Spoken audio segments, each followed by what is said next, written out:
Biology we know the study of the living organisms, and as we know, biology we are dividing into two main branches, that is the botany and then zoology. Last class we discussed about the botany, the study of the plants, we are saying it as a botany. Then other branch we are saying it as a zoology. Zoology is a branch of science which always deals with the study of the animals, we are saying. By seeing the name only, zoology, the term zoon always indicate animals. Logi it means study here. Zoology is a branch of science which always deals with the study of the animals, we are saying. That means all the processes, structure, processes, functions, formation, diversity, all these things we are studying in the zoology about the animals here. Now, if you are seeing the first year zoology intermediate syllabus, right? What first year zoology intermediate syllabus is consisting of?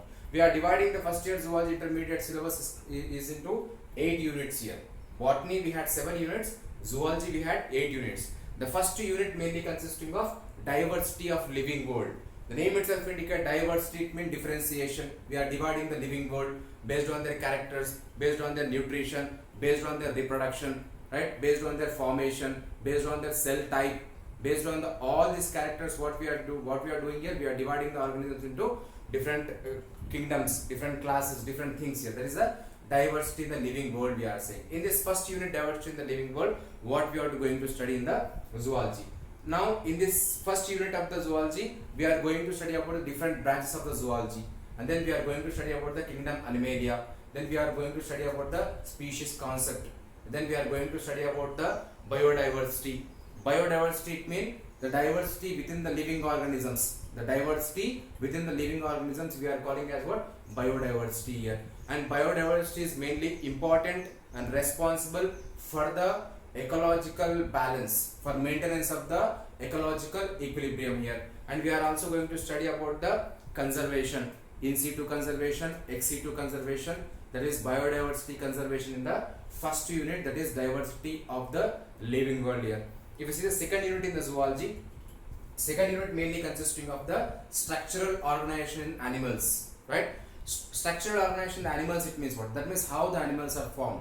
What is the structure of animals consisting of? What it is made up of? What is the composition of the animal body? All these things we are going to study in the second unit, that is the structural organization in the animals. And in this thing mainly we are going to study about the coelom, symmetry, types of coelom, types of symmetry, about different types of the animal tissues, and about different types of the cells which will make the tissues. All these things we are going to study in the second unit, that is structural organization in the animals here. Then third unit, if you are taking, the third unit is the animal diversity 1, right? The name itself indicate animal diversity 1, that means differentiation within the animals. Animal diversity 1 we are saying, and in the animal diversity 1 we are going to study about the invertebrate phyla.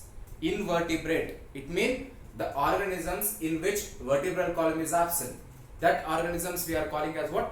That organisms we are calling as the invertebrates we are calling. And regarding the invertebrate phyla, actually invertebrate phyla mainly consisting of the 9 phyla we are saying. That means 9 phylums, mainly phylum Porifera we had, phylum Nidaria we had, phylum Ctenophora we had, phylum Platyhelminthes we had, phylum Nematyhelminthes we had, phylum Annelida, phylum Arthropoda, phylum Mollusca we had, phylum Echinodermata we had. All these things makes the 9 phylums here. Then apart from the 9 phylums, in this unit only we are going to discuss about the hemichordata, that is the extra that consisting of some characters related to the chordata. Hence we are considering only 9 phylums of the invertebrate phylums we are considering in the animal diversity. And in this animal diversity completely we are studying about all the characters, classification of this 9 phylums here, right? The next, in the fourth unit we are going to study about the animal diversity 2. Name itself indicate animal diversity 2, it means diversity within the animals. That is animal diversity 2 is mainly consisting of chordata, that is the vertebrate phyla. The organisms which they consisting of vertebral column, that organisms we are calling as what? We are calling as the vertebrates here, and we are also calling them as a chordata. We are calling as a chordata because that organisms will be consisting of a notochord. If the organisms, if they consisting of a notochord, we are calling them as what? We are calling them as a chordatans. Actually vertebral column simply we can call as a backbone here, right? In this animal diversity 2 or in the chordata phyla or else in the this thing vertebrates, we are going to discuss about the subphylum Cephalochordata, subphylum Vertebrata, and subphylum this thing subphylum Cephalochordata we can consider, subphylum Urochordata we can consider, and subphylum Vertebrata we are considering here. Again, Vertebrata we are dividing into pieces, tetrapods. Tetrapods mainly consisting of four classes mainly. The four classes mainly consisting of aves, mammals, reptiles, amphibians. Amphibians examples mainly consisting of frogs, all these things. That means which they can live in land and water.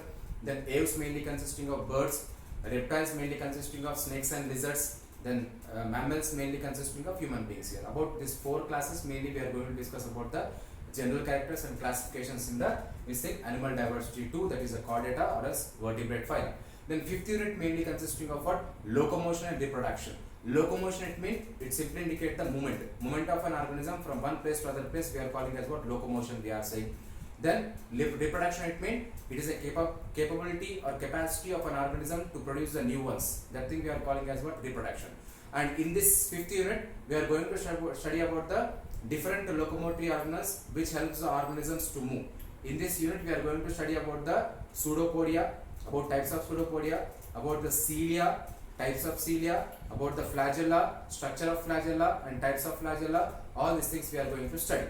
These things we are going to study in the locomotion, and mechanism of locomotion also we are going to study here. And in terms of the reproduction, we are going to study about the types of reproduction, that is asexual reproduction, sexual reproduction in the mainly unicellular organisms we are going to discuss here. In this chapter mainly we are going to study about the asexual reproduction. In the asexual reproduction we are going to study about the binary fission. Binary fission is a process of asexual reproduction in which what is happening here, a unicellular organism is divided into two. That is a binary fission. Binary, it means two we are saying. Binary fission. Fission, it means F-I-S-S-I-O-N. Fission, it means separation. Binary, it means one is dividing into two. Right? Binary fission. In this binary fission, asexual reproduction, in this unit we are going to study about the longitudinal binary fission in the euglena, and then transverse binary fission in the paramecium. And these things we are going to study in the fifth unit, that is the locomotion and reproduction. And sixth unit mainly consisting of biology in human welfare. That means how biology we are utilizing for the human welfare we are going to study in the sixth unit. In this sixth unit mainly we are going to study about the parasites, different types of parasites, about the adaptations of the parasites, about the parasitism, and then we are going to study about the life cycle of the parasites like Entamoeba histolytica, Ascaris lumbricoides, Wuchereria bancrofti, Plasmodium vivax, right? All this life cycle we are going to study, and about the bacterial diseases, fungal diseases, then viral diseases, and about the different types of drugs, and also about the tobacco, drug, alcohol abuse. All these things we are going to discuss in the sixth unit, that is the biology in human welfare, right? Seventh unit is mainly consisting of type study. That means completely we are studying about the Periplaneta americana, that is cockroach. Cockroach scientific name is the Periplaneta americana. We are going to study about the type study of the cockroach here. Regarding the type study of the cockroach, we are going to study about the external characters, internal characters of the cockroach. That means completely we are studying about the body of the cockroach we are going to study, and about the digestive system, nervous system, respiratory system, excretory system, reproductive system. All these things of the cockroach we are going to study in the seventh unit, that is the Periplaneta americana or cockroach here, right? That's eighth unit will be mainly consisting of ecology and environment. As we know, ecology is a branch of science which always deals with the study of an organism with its environment we are saying, right? Study of an organism with its environment we are saying as what? Ecology. That means the study of the relationship between the organism with its environment we are calling as what? Ecology. Ecology, environment, both these things include in the eighth unit. In this unit mainly we are going to study about the different types of the ecosystems. Ecosystem is a place where or the habitat where organism is living. That thing we are calling as ecosystem. Here mainly different types of the ecosystem we had. Ocean, that means marine ecosystems we had, freshwater ecosystems we had. That means marine ecosystem example mainly consisting of ocean we are saying, and freshwater ecosystem example mainly consisting of lake ecosystem we are saying, and then pond ecosystem we are saying, and then forest ecosystem we had, and then land ecosystem we had. That means many ecosystem we are going to study in this unit here. Again we are going to study about the energy flow, how the energy will flow in a completely biodiversity or in an habitat, how the energy flow will take place, and about the food chains we are going to study in this unit, and about the population interaction. That means how the one population is interacting with the other population, about the mutualism, commensalism, amensalism, all these things we are going to discuss in the population interaction. And again in this unit only we are going to discuss about the nutrient cycles. Nutrient cycles mainly consisting of carbon cycle, phosphorus cycle, nitrogen cycle, and about the different types of the pollution, that is the water pollution, soil pollution, land pollution, about the global warming, about the methods or measures which we have to take to reduce the pollution. All these things we are going to discuss in the 8th unit, that is the ecology and environment here. And this all things are regarding the first year zoology intermediate syllabus here. That is zoology we know, and then botany we know, and father of zoology is Aristotle, and father of biology is also Aristotle here. This is about the first year zoology syllabus.